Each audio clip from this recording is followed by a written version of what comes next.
This time in January, life is already moving, your team is back from a break, clients want things, you're knee-deep in delivery, and planning in November and December really lets you enter the new year already clear and confident with plenty of space to breathe and to create and not just jump right into doing. Your business, your rules. Grow a business that works for you. This is the HerBusiness Podcast. Hello, and welcome to the HerBusiness Podcast. My name's Susie Daphnis. I'm the CEO at HerBusiness, and I'm so glad that you're here. If you tuned into the last episode, you know that we've been exploring the difference between striving for more and more and more and striving for what is just enough. And these two motivations, as I mentioned in the last episode, can take us down very different paths. One is driven by external pressures, the other one by a deeper internal sense of what truly matters. Now, if you haven't listened to episode 334, I recommend that you head over and listen to it first. And if you don't have time to do that right now, just keep listening. Just know that it's a bit of a two-part approach to your 2026 plans. So in the last episode, we dived into the motivation behind striving for enough and why it's so damn hard to do that, because our culture tells us that we should always strive for more. More clients year on year, more growth, more revenue, more visibility, more offers, more products and services. But that's not necessarily what we need. Instead, what if we just strive for enoughness? What if we strive for the right amount of everything that is right for us and our business? So in this episode, we're going to dive into the specifics of how to actually plan for that reality. And that's a reality where you feel fulfilled every morning when you open your computer up, a reality where you feel like you're making an impact, not just being busy. So how do you actually build a sustainable and fulfilling business plan for 2026? Let's get into it. Firstly, planning is not just about putting dates on a calendar and mapping out what tasks you're going to do. And here's the thing, it is about intentionally designing your business to support the life that you want. And if you don't stop and create the strategy behind what you're working towards, you can be at the mercy of other people's priorities, their timelines. You could be chasing things that don't really fulfill you, and you could be functioning purely through reaction. Now, as I'm recording this, we're at the end of 2025, and something I've done for over 20 years is plan my next year well before the new year, because January is simply just too late. Now, this episode is going to air in November. Now is the time to get your 2026 plan figured out, because we know how hectic that new year becomes. This time in January, life is already moving, your team is back from a break, clients want things, you're knee-deep in delivery. And planning in November and December really lets you enter the new year already clear and confident with plenty of space to breathe and to create and not just jump right into doing. And even if right now this part of the year is busy, which I know it is for many people in different sectors, I want you to know this. You're never going to find a time to plan if you just hope to find the time. You have to make the time. You really need to carve it out into your calendar, because no one's going to tap you on the shoulder and say, hey, now would be a really good time for you to plan your future. You have to create that time. And this kind of deep planning can't happen when we've got a bunch of client calls or when we have so many priorities, going for our attention. This is about thinking like a CEO in your business. When you give yourself time, 4 or 5 hours of uninterrupted time can be enough. The clarity and the momentum that you can create for the entire year ahead is unparalleled. This month inside of HerBusiness, it's all about planning. And one of the things that we're doing is we are spending 4 or 5 hours together as a community working on our plan. Now, you may not have the benefit of that if you're not part of our community yet, but this is something that I want you to do on your own. When you do this, you can step out of the weeds and really into your leadership role. So let's talk about the structure for planning your year. This is my strategy. This is the structure we use inside of HerBusiness. I like to start with a big picture in mind. When you think about your 2026, what is the one bold, overarching, inspiring goal for the year?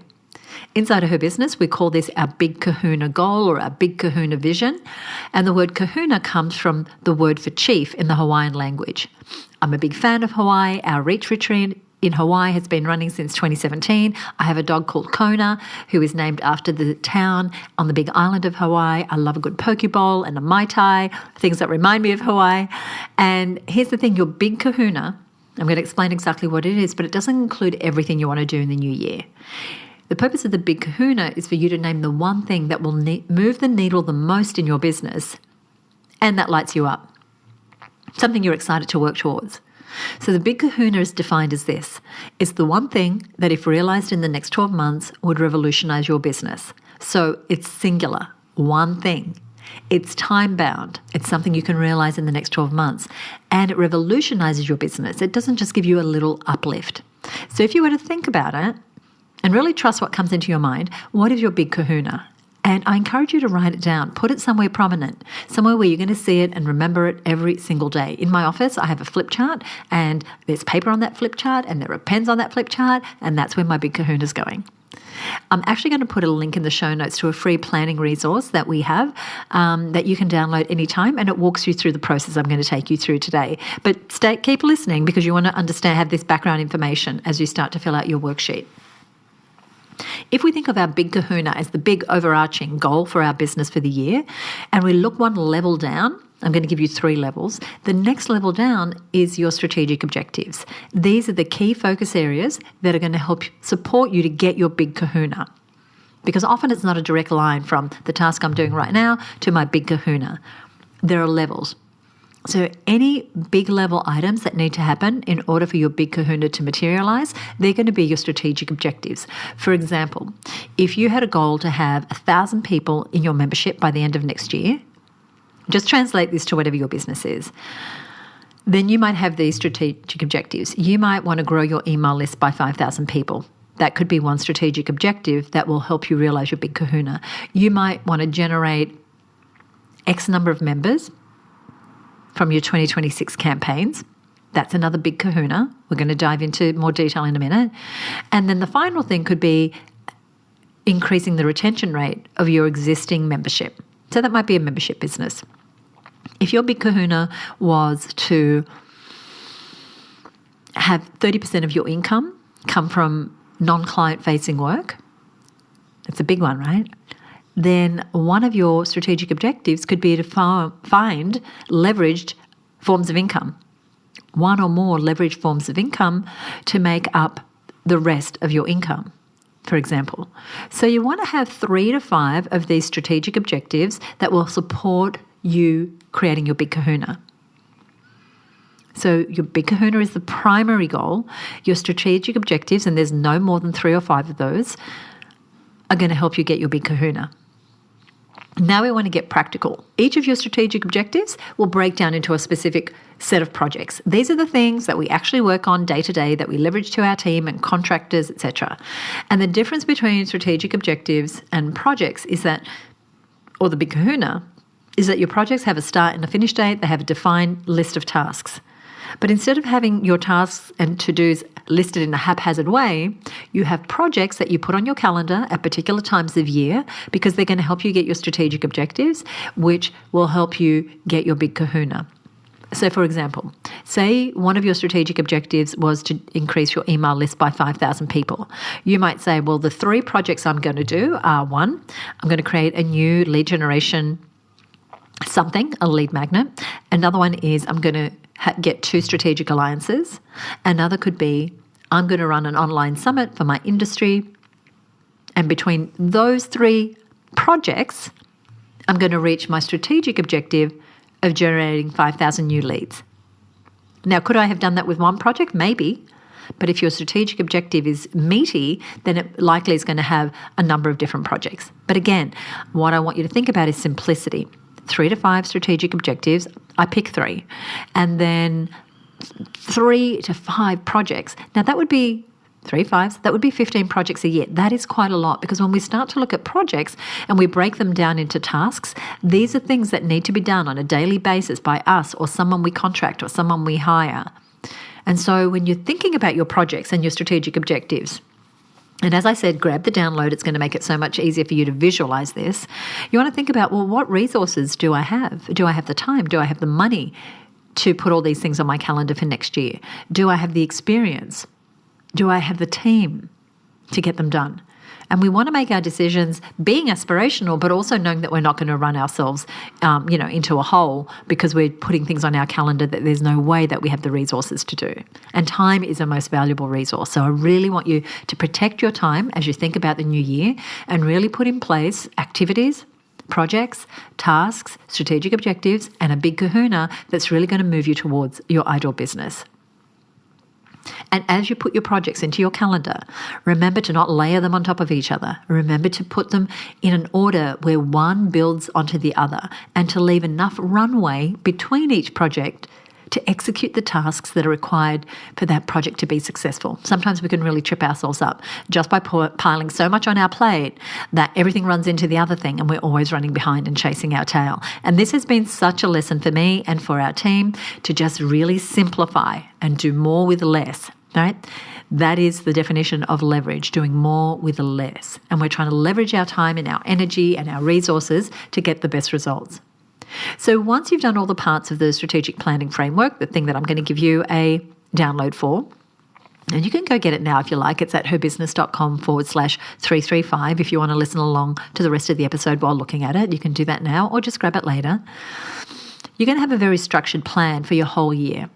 You'll know the projects you're working on that have a purpose. They're all connected to your strategic objectives, and all your strategic objectives are pillars to accomplishing your big kahuna goal, that thing that you identified as the one thing that, if realized in the next 12 months, would revolutionize your business.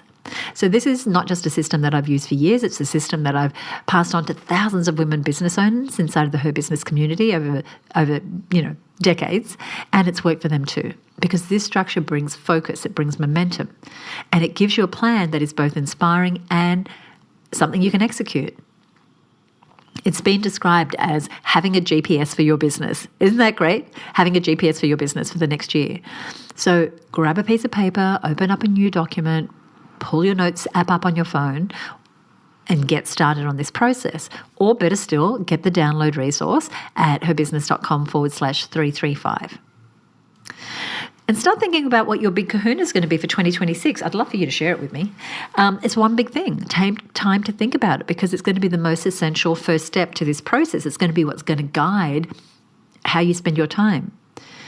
And decide when you're going to give yourself that time to sit down and do this planning session, sometime where you have no distractions or as few distractions as possible, when you can put everything else away and you can start to build your plan. Now, there are some traps that I see women falling into when they sit down to plan, and I want to share those with you and warn you because they're so easy to fall for. And the biggest one is over-planning, and I kind of hinted at this before. We want to create this big, grand, better than every year before, beautiful plan for 2026, right? But is it grounded in reality? Do you have the time, money, team, experience, knowledge to execute on all of those in the time frame you've given yourself? I know you can do anything, but you can't do everything now. And so really thinking about the cadence of your year. What's happening? Does someone have a milestone birthday? Is there periods of time where you're going to be looking after your kids or your grandkids or your aging parents? Are you going to be on vacation? Really build your year for success. How you plan now is going to affect how your whole year rolls out. And if you overplan and you set your ambitions beyond your capacity, how's it going to feel when you don't get those goals? I don't want you to have that feeling. I want you to feel like, yes, I said I was going to do this and I did it. So you want to get that balance between being ambitious, which I love, and being realistic. And that's why I love having a sounding board for my plans, right? I plan with others like me. It's why we run planning day, inside of HerBusiness, so that we can get a little feedback and get a reality test and a sounding board from other people who care enough to, give us the feedback, but are not attached to what we do. Another trap is to fall into all the details. Some of us go into so much detail that it gets totally overwhelming, especially those of you who think, I don't like planning. Do it big picture. Do it in a way that works for you. Because maybe you're talking about lead generation and you want to focus on, what am I going to do to generate leads? What month is it going to happen in? What are the tasks related to that? You don't have to have all that level of detail, all the tasks right now. We're just looking at the big kahuna, the strategic objectives, and what are the projects. Then you're going to go away, you're going to build out all those details, because we do need to know what are all the worms in the can, as I like to say. What are all the tasks that must be completed in order for that project to be completed? All right, so you don't want to go too big picture. I want to double my revenue, and let the heavens see what they can do. And you don't want to go into so much detail that you're just not making progress. So follow the system that I've given you and you'll come to that really sweet spot. And it's going to be just enough to guide you without dragging you into overwhelm. There's another trap that I want to mention, and it's when business owners go through all the work to complete a plan for the year and then they never look at it again. That's why I'm saying put your big kahuna somewhere where it's visible. Every month, take time to review your progress inside of Her Business. Our growth groups, which are our peer-to-peer accountability groups, they're designed so that women have a sounding board every single month to see how they're tracking with their progress. We have quarterly strategy meetings where we re-look at our shorter-term goals, like what is my 90-day plan for my money, my marketing? Okay, so you want to give yourself the chance of success, and the best way to do that is to not have any of this planning be ad hoc, in that it's systemized and planned for. When we say yes to everything that comes our way, we can end up being really, really stretched thin and straying off our path. That's why the more planning on a big picture level we do at this end of the year, the better. And what we discussed in the last episode 334, was that you want to plan for what is enough. Not for every possible project you could do. What is enough? What is going to get you your goals?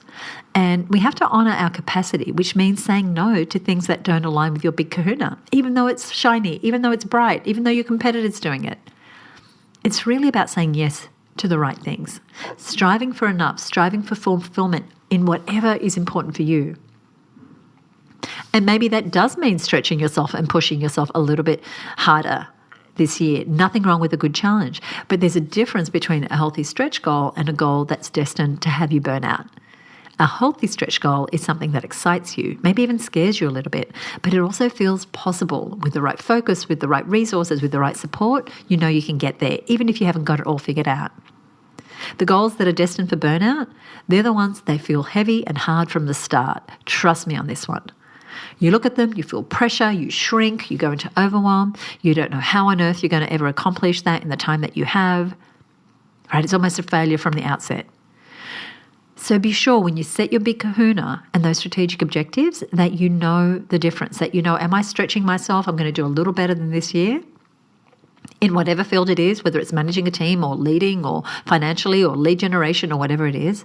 Or does it drain you just to think about it? Does it make your eyes roll in the back of your head like, oh my gosh, how am I going to do this? Right? None of us want to be running a mile a minute. If your goals are so far away from where you are currently, meaning you don't have the resources or the experience or the willingness to make that sole priority, setting those goals could just end up hurting you. So I just want you to plan for enough. What is enough? I was talking to a friend of mine. She has a multi-million-dollar business. And this year was a little slower for her than last year. And at the beginning, when this one big campaign that she does every year didn't work out, she was beating up on herself so badly because she said, why is it that I feel like I have to outperform myself every year? More clients this year than last, more money in the bank, bigger team this year, right? And it's something that is an outside pressure and it is not a measure of success by your terms, right? This podcast is called the HerBusiness Podcast, but the tagline is your business, your rules. And when it comes to your business plan for 2026, how do you create a plan that's by your rules? A reason that we have a sounding board of other women business owners inside the HerBusiness community is because many of us work alone. Even if we have a team, when it comes to planning what is the business going to do in the new year, it's work that we do on our own. So if we don't have the accountability and support that helps us staying on track because we haven't created that structure around us with peers who understand us, it's like running a business on your own. And the thing is, a mentor of mine once said business is a team sport. That doesn't mean you have to have a whole lot of people on payroll. It means you want to have people around you. I'm sorry, I'm just on the tail end of a cough, so my throat is just that little bit scratchy. So we've all been there, feeling isolated with our goals, but getting out of that isolation, reaching out to other women in business, reviewing your goals and plans together, that excites me so much. It's what I do with my peers. It gives you creativity and strategy and input from other people who get what it's like when you meld minds like that. So I've given you some high-level things to think about today as you plan your 2026. You know what red flags to look out for. And you might be thinking, how on earth will I make time for this in my week? When can I do this? And my strategy is to incorporate weeks into the year when I can revisit my plans. Now, I'm working on my plans every day, but I have a non-negotiable. Every month in my calendar, there's 1 week when nothing gets booked. By that I mean no client-facing work. So no mentoring, no running workshops, no delivering seminars, no training, etc. It's time for me to refocus on my goals, to check in with my team, to look ahead, to see what needs to be done, to plan how I will accomplish my goals or how I'm going to correct on something that didn't work out. And I recommend incorporating free weeks or even a free day every month that is just I'm looking at the next quarter. I'm looking at my plan. How am I tracking financially from a marketing perspective? Am I getting closer to my big kahuna? Do I need to make a little bit of a pivot? And I encourage you not to let go of your goals. Just like if we set a budget for the year and we miss the budget a couple of months, we don't change the budget. We just change our plan, right? And we just look at how do we make correction on this. So when you create intentional space in your life, you will stay in motion. Without intentional space, you're going to be staying in motion that is not sustainable. So at the top of this episode, I said the time will not appear for you to sit and plan. You have to create it. You have to make it. You have to schedule it. And you have to protect it. If you ask me how I planned 15, 20 years ago, it may have looked quite different. Actually longer than that, because I've been doing this system for 20 years. But in the beginning, I thought planning meant filling every single inch of my calendar with activity. And actually, I've been guilty of that, many times since. Things are going well, I want to do more. Things are not going well, I want to do more. But what I keep asking myself is, does this thing that looks like an interesting thing for me to work on, does this align with what I want? Does it bring me closer to my big kahuna? Does it align with what makes me happy and the type of work that I want to do and the type of clients I want to work with? Now, every year I find that planning takes on more and more space. It becomes the more I plan, the easier it is for me to execute the next year. And I don't mean you're going to spend, a month planning, but really through November and through December, my team and I spend a lot of time planning. We start big picture. We get more specific. Like right now, we were building out our projects inside our project planning software for the first quarter. So they're all going to be there and done, and everyone will know what their deadlines are. And when you do that sort of planning, it doesn't just help you, it helps everyone around you. So we are making some changes inside of HerBusiness next year. We've got some great projects coming your way that we want to sink our teeth into. And it doesn't mean that the schedule is going to be busier. It means that it's going to be more and more aligned with our mission to help as many business owners as possible. So once again, think on your big kahuna. Make sure that that overarching goal for 2026 is in alignment with what you truly want, how you want to show up, the business you want to create, who you want to be. And I would love to know, after this episode, what your big kahuna for 2026 is. You can write to me at podcast@herbusiness.com. If you're part of the HerBusiness community, you can let me know inside of the community. You can find us on Instagram at HerBusiness and just direct message me.